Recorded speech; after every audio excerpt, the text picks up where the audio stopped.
അല്ല, ലക്ഷങ്ങൾ ചെലവാക്കിക്കോളൂ, അവര് ജീവിച്ചോട്ടെ. പക്ഷേ അഹ്റമാകുന്ന ദുന്യാവ് വിട്ടുകൊണ്ടുള്ള യാത്രയുടെ നേരത്ത് അവർക്കും വേണം ശാന്തി.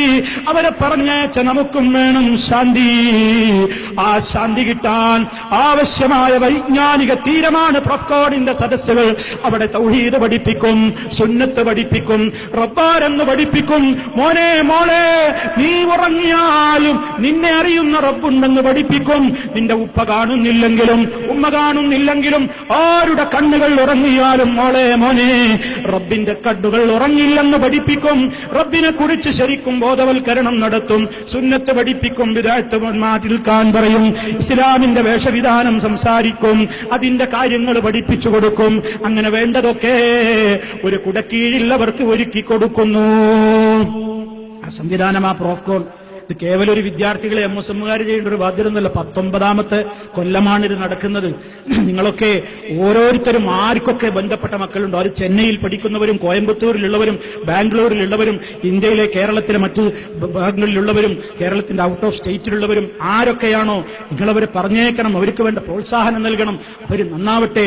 എത്രയെത്ര കുട്ടികൾ ലഹരികളിൽ നിന്ന്, അതുപോലെ തന്നെ വഴിവിട്ട അവിഹിത ബന്ധങ്ങളിൽ നിന്ന് രക്ഷപ്പെട്ടു. പ്രിയമുള്ളവരെ, അല്ലാഹു എല്ലാവരെയും നന്നാക്കുമാറാകട്ടെ. ഇതിനൊക്കെ ആവശ്യമായ കാര്യങ്ങൾ നമ്മൾ ഒരുക്കി കൊടുക്കണം, നമ്മളും പഠിക്കണം. അതല്ലേ ഏത് സാധാരണക്കാരനും ഇന്ന് അവസരങ്ങളല്ലേ വീടാന്തരം കയറി ഇറങ്ങിയിട്ട് അവർ പഠിച്ചിട്ടുള്ള സത്യത്തിന്റെ സന്ദേശമത അവരാളുകൾക്ക് എത്തിച്ചു കൊടുക്കുകയാണ്. ആളുകൾക്കൊന്നും പരിചയമില്ലാത്തൊരു പുതിയ സംരംഭമായിട്ട് ആളുകൾ പല വീടുകളിൽ നിന്നും ഉമ്മമാര്, പെങ്ങന്മാര്, വീട്ടുകാർ അന്തം വിട്ട് നിൽക്കുകയാണ്. ആളുകൾ ഇങ്ങനെ താടിയൊക്കെ വെച്ച ആളുകൾ ചെന്നിട്ട് പുസ്തകവും അതുപോലെ തന്നെ സിഡിയും ഒക്കെയായി ചെന്ന് നിൽക്കുമ്പോ പല ഉമ്മമാരും 5 രൂപയും 10 രൂപയും ഒക്കെ കൊടുന്നൊടുക്കുകയാണ്. എന്താ പിരിവിന് വന്നതാണ്, ഏതെത്തിങ്കാനേന്നാ ചോദിക്കുന്നത്. കാരണം ഇങ്ങനെയുള്ള ആളുകളൊക്കെ അതിന് ചെന്നതേ അവർക്ക് പരിചയമുള്ളൂ. അല്ലാഹുവിന്റെ ദീന് പറയാൻ വീട്ടിൽ കയറിയിട്ട് ഒന്നും പിരിവ് ചോദിക്കാതെ ദീനങ്ങോട്ട് പറഞ്ഞുകൊടുത്ത്, പുസ്തകം കൊടുത്ത്, സിഡി കൊടുത്ത് റബ്ബിന്റെ ദീന് അങ്ങോട്ട് പഠിപ്പിച്ചു കൊടുക്കാൻ ഇന്ന് വരെ അവരൊരാളെയും അവരുടെ വീടുകളിൽ കയറിയതായി കണ്ടിട്ടില്ലല്ലോ. അതുകൊണ്ട് അവർക്കതൊരു പുതുമയാണ്. നിലനിർത്തട്ടെ. ഓ സഹോദരന്മാരെ, അവരവരുടെ നാടുകളിൽ ഇത് ചെയ്യണം, ഓരോ സ്ഥലങ്ങളിലും ചെയ്യണം.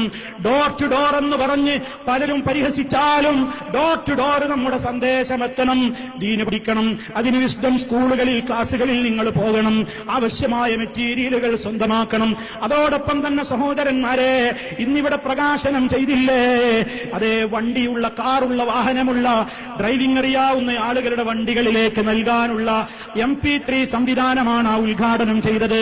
USB എന്ന് പറയുന്ന സംവിധാനം, ഒരു വിരലോളം വലിപ്പത്തിലുള്ള ആ സാധനം നിങ്ങൾക്ക് നിങ്ങളുടെ കാറിൽ കുത്തിക്കൊടുത്താൽ, വീട്ടിലെ ടിവിയിൽ കണക്ഷൻ കൊടുത്താൽ, അതല്ലെങ്കിൽ നിങ്ങളുടെ കാറിൽ വെച്ച് നിങ്ങൾക്ക് യാത്രാവേളകളിൽ വണ്ടി ഓടിച്ചു പോകുന്ന വിരസമായ സമയങ്ങളിൽ, അതേ റോഡിന്റെ ഗതാഗത കുരുക്കുകളിൽ, നിങ്ങൾ റോഡുകളിൽ വെറുതെ നടുറോട്ടിൽ കിടന്ന് സമയം നീക്കുമ്പോ ആ സമയം എനിക്ക് ഏറ്റവും ഉപകാരപ്പെടണം, ഞാൻ നല്ലത് കേൾക്കട്ടെ.